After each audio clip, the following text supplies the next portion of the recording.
Ahí Hola, ¿qué estamos. tal? ¿Cómo estás, Marcela? Tanto tiempo. ¿Todo bien? Todo bien. Qué gusto estar aquí contigo y con toda la gente que se conecte a este live de Instagram. Muchísimas gracias por tener la posibilidad de hablar con vos.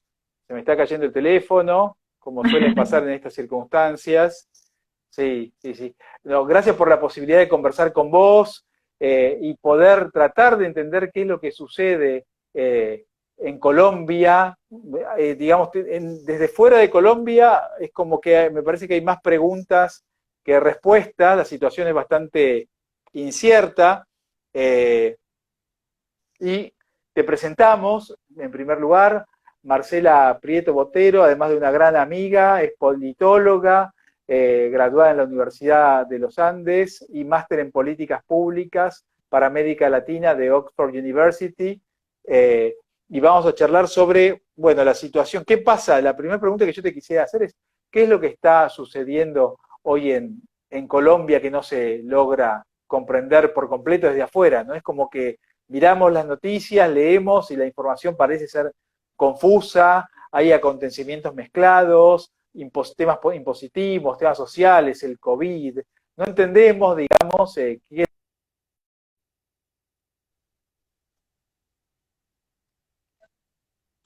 Sí, bueno, yo creo que aciertas muy bien cuando dices que eh, es, las preguntas, las principales preguntas surgen desde afuera. Comprender la situación que está viviendo Colombia en este momento es difícil. Pero es producto no de una crisis actual, sino la sumatoria de problemas que se han venido acumulando a lo largo de muchos años. Lo que pasa es que, digamos que se crea la tormenta perfecta en un gobierno donde, digamos, hay dificultades de gobernabilidad, hay debilidad en el liderazgo y se cometen errores puntuales que se constituyen como en esas gotas que rebosan la copa, pero los problemas y lo que la gente en las calles está clamando a través de las protestas que se ven en los diferentes medios de comunicación, se podrían leer de varias formas. Por un lado está el legítimo derecho a la protesta, y ese legítimo derecho a la protesta está basado en unas peticiones concretas que están ligadas a los altos niveles de pobreza, de inequidad, de falta estructural de por lo menos satisfacer las bases, las necesidades básicas insatisfechas de la gran mayoría de la población, eh, condiciones económicas que ya venían mal, pero que claramente se exacerban con la pandemia, como ha pasado en todas nuestras economías. Entonces, cuando yo me refiero a esa gota que rebosa la copa, y de la inoportunidad de tomar cierto tipo de medidas, está ese hecho emblemático de la presentación de la reforma tributaria, buscando poder encontrar recursos para financiar todas las ayudas del COVID. Pero por supuesto, está basado en la premisa de que se tiene que ampliar la base y la población que principalmente se vería afectada en esta reforma tributaria es la clase media. Teniendo en cuenta que Colombia tiene unos altísimos niveles de informalidad, más del 50% antes de COVID, y después de COVID esto ha subido casi 10 puntos. Esa población que había logrado llegar a la clase media bajó otra vez a los niveles de pobreza, y gente que estaba en niveles de pobreza bajó a niveles de pobreza extrema. Entonces, claro, cuando tú buscas financiar el tema tributario a partir de la ampliación de la base, para cualquier economista, pues tiene sentido, ¿no? Y sobre todo en un momento de crisis. Para nosotros los liberales, por supuesto, quisiéramos reducir el tamaño del Estado y que, digamos, hubiera un sistema tributario mucho más simple. Pero muchas veces nos vemos enfrentados a situaciones muy complejas y ciertamente Colombia es un país que necesita en este momento una ayuda estatal importante. Eh, mmm, pero por supuesto, la insatisfacción entonces, esta es la gota que rebosa la copa, pero quisiera echar un poquito para atrás, Martín, para explicar que esto no es nuevo. En 2019 ya habíamos tenido unas protestas protagonizadas por un grupo poblacional parecido. Es decir, estamos hablando de población joven, nuevas generaciones que quizás no habían vivido momentos más complejos del orden público en Colombia en los últimos 30 años, que tienen una visión distinta y que tienen todo el derecho a tenerla porque lo que ellos quieren es poder tener trabajo, oportunidades y desarrollo y mejorar su calidad de vida hacia el futuro. Eh, y también otra característica de la gente que ha salido a la calle es que viene de diferentes sectores socioeconómicos, no solamente la gente pobre, es decir, hay unas reacciones de solidaridad por esas injusticias estructurales históricas que ha tenido el Estado colombiano. Pero ¿qué pasa acá? Ante ese escenario donde hay un legítimo derecho a la protesta que además, entre otras cosas, está consagrado en la Constitución, eh, juegan actores ilegales, aprovechan un estado de inestabilidad y pues como en la teoría de la guerra, cuando tú divides y cuando tú aprovechas a pescar en río revuelto, pues ganas, porque estás viviendo del caos. ¿Quiénes son esos actores ilegales? Se pregunta la gente. Entonces, hay varias respuestas para eso. Por un lado está una intencionalidad política detrás, que quienes están capitalizando más esto son fuerzas de izquierda y financiadas de la izquierda internacional. Por otra parte, hay ilegales que están vinculados con el narcotráfico. También hay ilegales que están vinculados con las exguerrillas, que a su vez están vinculadas con narcotráfico, pero digamos que también ahí hay una diferenciación. Eh, como quien dice, disidentes de las FARC y actuales miembros del ELN, el Ejército de Liberación Nacional, que es un grupo guerrillero que todavía existe en Colombia y sobre el cual se ha estado buscando también abrir espacios de diálogo. Pero es muy complejo porque sí, en las manifestaciones ha habido actos de vandalismo, de terrorismo urbano muy, muy complejo, donde el objetivo principal de inestabilidad es atacar a los bienes públicos, lo cual es una paradoja porque esos bienes públicos a quienes más afectan es a las clases más populares. Es decir, por ejemplo, en Bogotá, el Transmilenio, que es nuestro sistema de transporte masivo. Entonces, empiezan a revolverse todos estos actores. Hay unos supuestos miembros de un comité del paro que son aparentemente quienes tienen la vocería para negociar con el gobierno, pero en realidad no representan todos los intereses del paro. Y vuelvo y te digo, están actores que quieren capitalizar esto políticamente y por lo general son actores de izquierda, eh, encabezados principalmente por Gustavo Petro, que es un actor político colombiano de la izquierda que es precandidato presidencial.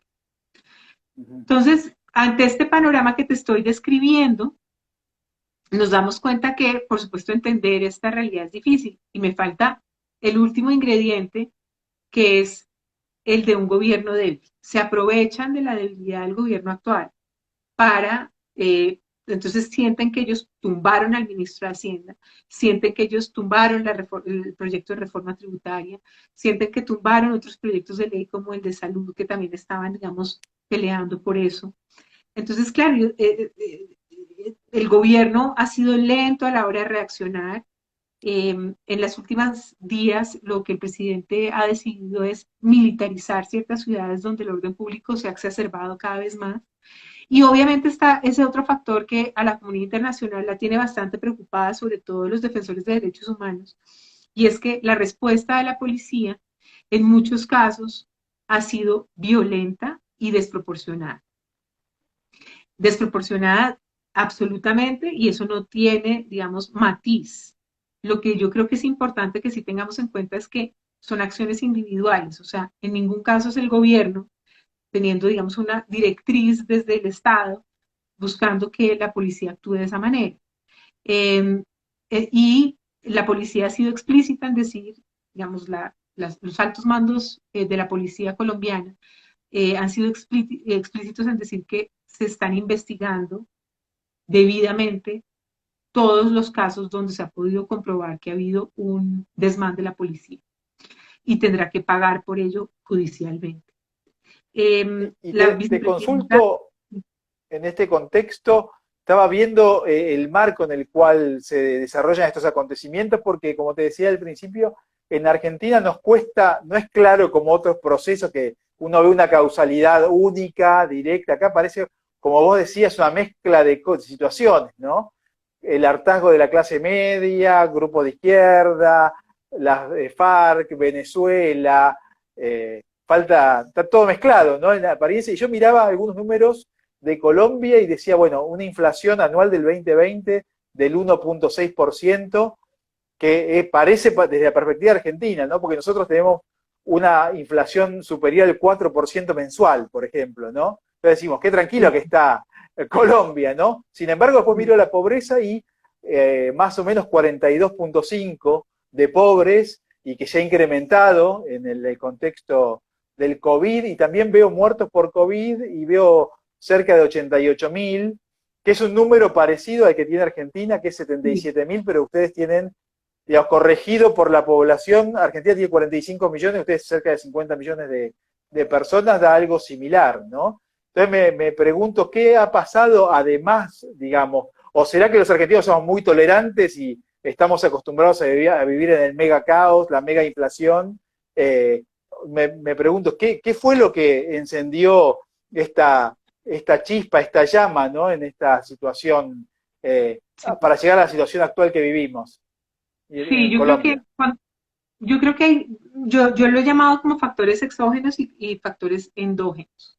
Dentro de los factores exógenos, Colombia había vivido, digamos, durante los últimos 50 años con un enemigo común, que eran las FARC. Cuando se hace el proceso de paz, ese enemigo común se incorpora a la institucionalidad, gústenos o no, digamos, críticos como seamos de ese proceso de paz, pero lo cierto es que hoy las cabecillas de las FARC no están en la cárcel, sino en el Senado colombiano.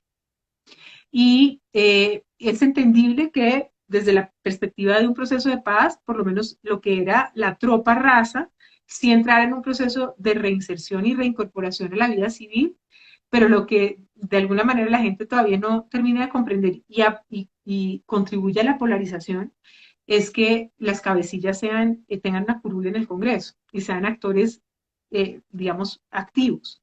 Los que no quisieron incorporarse en esa posición se fueron efectivamente otra vez a la disidencia de las FARC en el marco del narcotráfico. O sea, por ejemplo, el famoso Santrich que acaban de asesinar supuestamente en Venezuela hace poco, o Iván Márquez. Entonces, claro, esto ha sido una novedad dentro de la psicología, sociología nacional. Y adaptarse a esa realidad es complejo. Otro factor exógeno, digamos que también tiene que ver con nuestra naturaleza geopolítica y geoestratégica en la región. La joya de la corona es Colombia. Y para el socialismo del siglo XXI o para estos nuevos movimientos populistas de izquierda, que ya sabemos lo que muy posiblemente pase en Perú, lo que pasó con la constituyente en Chile, digamos, Guillermo Lazo en Ecuador es un aliado, digamos, del mercado y de nuestra, digamos, visión económica y política, pero él tiene minorías en el Congreso, tiene grandes desafíos de gobernabilidad. Entonces, Colombia sí, se suma a este grupo de países que, digamos, tienen una visión económica, social distinta, pues evidentemente es un premio. Y es la joya de la corona. Estamos ubicados estratégicamente, geopolíticamente de manera estratégica. Y los factores endógenos son, y esto puede ser diferente a lo que vive Argentina, si bien hemos tenido economistas y una política económica y monetaria muy ortodoxa, no ha sido concordante con la reducción de los niveles de pobreza y de inequidad. Colombia es uno de los países, el tercero más desigual en el mundo. Es decir, hablemos puntualmente de el Gini. Nuestros indicadores de Gini cada vez se han empeorado más, acercándose a ese tenebroso 1% o 1. Ustedes saben que se mide de 0 a 1. Entre más cercano al 1 es más la diferencia entre ricos y pobres. Y pues evidentemente esto se volvió una bomba social. Esto se exacerbó. Y de alguna manera todos los colombianos que observamos esto somos conscientes y somos, digamos, solidarios con aquellos niveles de insatisfacción general que hay. Y cuando yo te digo que la gota que rebosa la copa es una reforma tributaria inoportuna, pues eso es lo que levanta los ánimos. Acuérdate que en Chile, en octubre de 2019, también prendió la chispa la subida del precio de los tiquetes del metro. Entonces no es sino encontrar una motivación que una emocionalmente y sociológicamente a la gente en contra de una causa y pues ahí está. El problema, y sobre todo pues para Colombia que comparte una frontera viva tan grande con Venezuela, donde tenemos un problema de migración venezolana brutal, donde hay una porosidad enorme, volviéndose una retaguardia estratégica para los ilegales, porque esta es una ruta del narcotráfico, los desafíos se vuelven muy, muy grandes.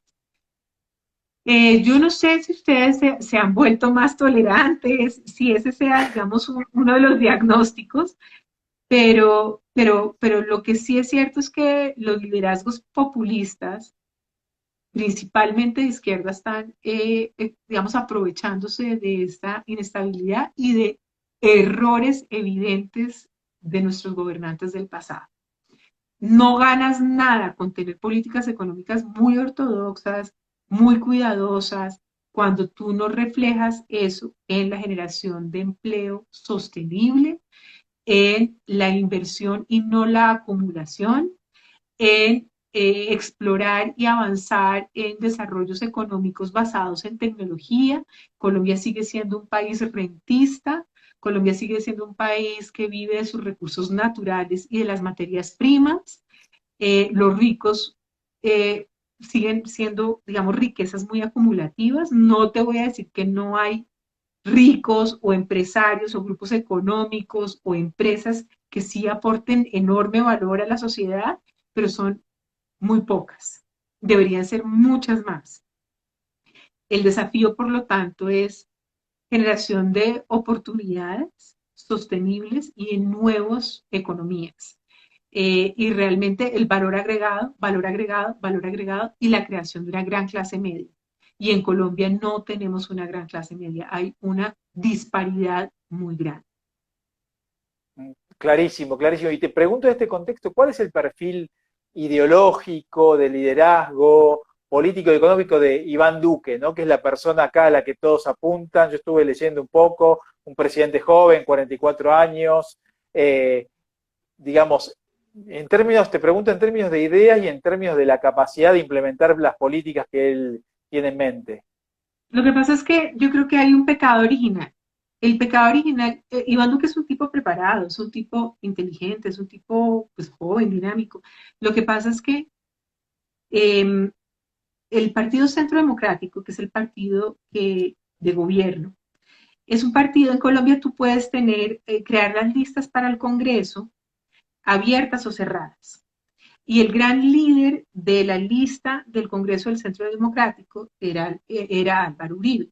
El que arrastraba toda la lista era Álvaro Uribe. Entonces optaron como estrategia el Centro Democrático para constituir un partido influyente en el Congreso, aprovechando, digamos, esa gran popularidad que tenía, y hablo en pasado, porque es importante ver qué ha pasado con ese partido al día de hoy, ese gran, digamos, respaldo popular que tenía Álvaro Uribe. Todos sus congresistas se veían beneficiados de Álvaro Uribe como cabeza de lista. Entonces ninguno de ellos ha tenido que hacer política de verdad, ni ganarse sus votos con el sudor de su frente, lo cual da liderazgo y da poder político a la hora de gobernar. Iván Duque entra dentro de ese paquete, fue un buen parlamentario, él realmente fue un parlamentario acertado, inteligente, pero tú y yo sabemos que una cosa es ser legislador y otra cosa es estar en el Ejecutivo. Y eso pasa Absolutamente. con diferentes actores. Pero ¿qué pasa? Álvaro Uribe no solamente fue reelegido y cambió la constitución para que en Colombia hubiera reelección por un periodo, eso ya se revirtió, sino que él, gracias a su liderazgo, se eligió a Juan Manuel Santos.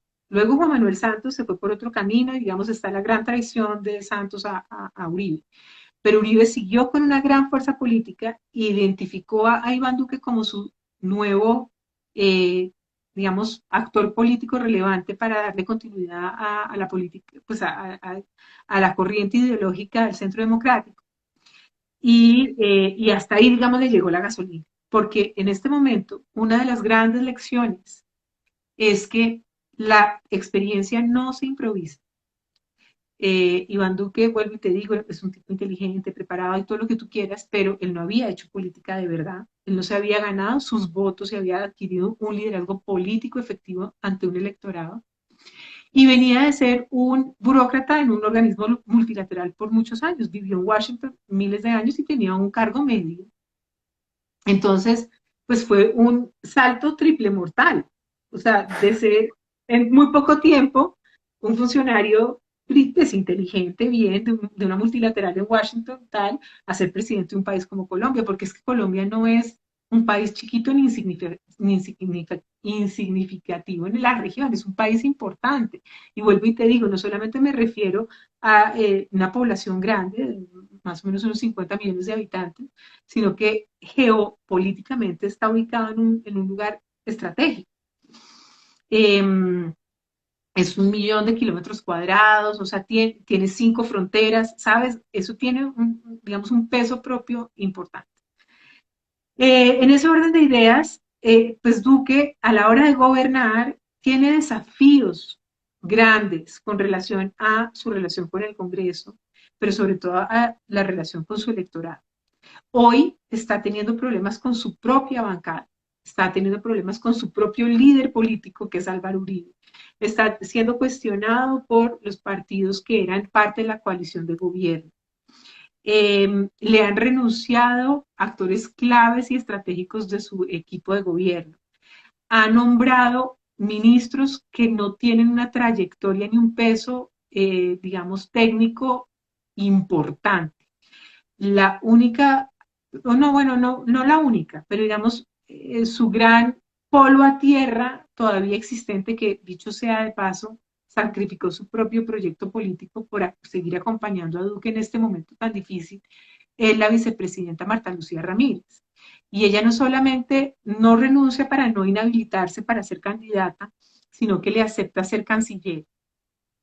Tuvo un viaje muy exitoso ahora a Washington como para tener una presencia muy importante en Estados Unidos, que para Colombia la relación con Estados Unidos es muy importante. Pero de resto todo el mundo es muy, pues, no tiene, digamos, una fuerza política importante detrás. Eso yo no sé si te explica un poco la pregunta que te hago. Sí, no, es muy clara. Esa era la pregunta que yo imaginaba la respuesta, pero no la conocía, ¿no? Es muy clara y explica un poco, digamos, la situación y la falta de espalda política para, digamos, manejar esta situación altamente estresante, ¿no? Y para terminar te pregunto, ¿qué ves que pasará con esta situación? ¿Cómo se definirá? ¿Qué te parece? Bueno, yo creo que, digamos, las posibilidades de que Duque no termine su periodo no existen. O sea, falta un año, Colombia tiene instituciones muy fuertes de todas maneras, hay una independencia en las 3 ramas del poder público, es decir, hay, hay un apoyo internacional, Colombia, digamos, tiene un gobierno legítimo y, digamos, con todo lo que se necesita para poder terminar un periodo. Sí, de manera débil, sí, que pone en entredicho la posibilidad de que tenga una sucesión post-Duque dentro de la misma línea política, ese es el gran sacrificio. Esa es la posible gran consecuencia de esto. Ahora, nada está escrito. El liderazgo en las encuestas de Gustavo Petro, que es el actor político de izquierda radical más sobresaliente en Colombia, está ganando de lejos las encuestas, pero falta un año. Y hasta ahora están empezando a surgir liderazgos que puedan contrarrestar eso. En Colombia tenemos un periodo presidencial de un año, pues de un término por 4 años, o sea que ya no hay reelección, eh, y, mm, y digamos que hay doble vuelta electoral. Entonces, hoy podríamos decir que Gustavo Petro tiene seguro su posición en la segunda vuelta. No es, no, yo veo muy poco probable que él gane en la primera vuelta, o sea, con más del 50% de los votos.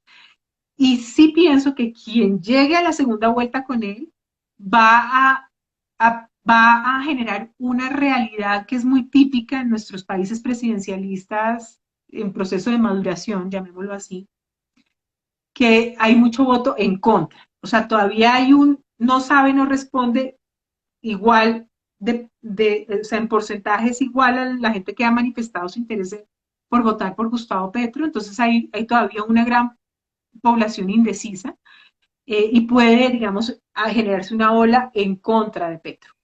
Entonces eso no está cantado. Pero lo cierto, y con esto termino, y me parece importante, es que hace 3 años Gustavo Petro quedó de segundo después de Iván Duque. Y es la primera vez en la historia de Colombia que un actor de izquierda llega hasta esos niveles de respaldo popular a través del voto. Eh, Todos pensamos en algún momento que Gustavo Petro tenía un techo, pero nos dimos cuenta que la población joven tiene resonancia encuentra resonancia en su discurso. Y como no ha surgido un liderazgo de la derecha o del centro que contrarreste eso, pues él ha venido capitalizando. Pero no creo que gane en primera vuelta y le va a tocar muy difícil en una segunda. Todavía Colombia es un país conservador. Marcela, clarísimo, muchísimas gracias. Agradecemos a todos los presentes y los invitamos a que te sigan por Instagram y por las demás redes. Te agradecemos muchísimo, has clarificado mucho la situación porque no es clara la información que llega a Argentina, es un fenómeno raro, como te decía al principio, como que no tiene una única causalidad y has aportado una luz enorme sobre esta situación. Te agradecemos Solo y quiero decir sí. una cosa, Gustavo, perdón. De todas maneras, todos los instrumentos que se están utilizando para contrarrestar los problemas de orden público que se están generando a través de estas marchas, pero digamos desde los actores que quieren generar el caos, eh, han sido instrumentos que salen de la institucionalidad, o sea, son legales, es el uso legítimo de la fuerza. Y porque puede tergiversarse hacia afuera de que pensar que militarizó 8 ciudades, ¿eso qué quiere decir? No, o sea, hay que mirar las cosas en sus justas proporciones. Sí, muy buena la aclaración, Marcela, te agradecemos nuevamente, agradecemos a todos los presentes, los invitamos a seguir a Marcela en Instagram, en Twitter, a seguirnos a nosotros, Fundación Atlas, por esta vía y en unos segundos va a estar disponible esta entrevista por Instagram y en algunas horas en las demás redes. Así que, Marcela, muchísimas gracias por clarificarnos la visión respecto de la situación de tu país. Un gran Bueno, abrazo. ok, que Muchas estés muy gracias. bien. Chao, chao. Chao. Gracias.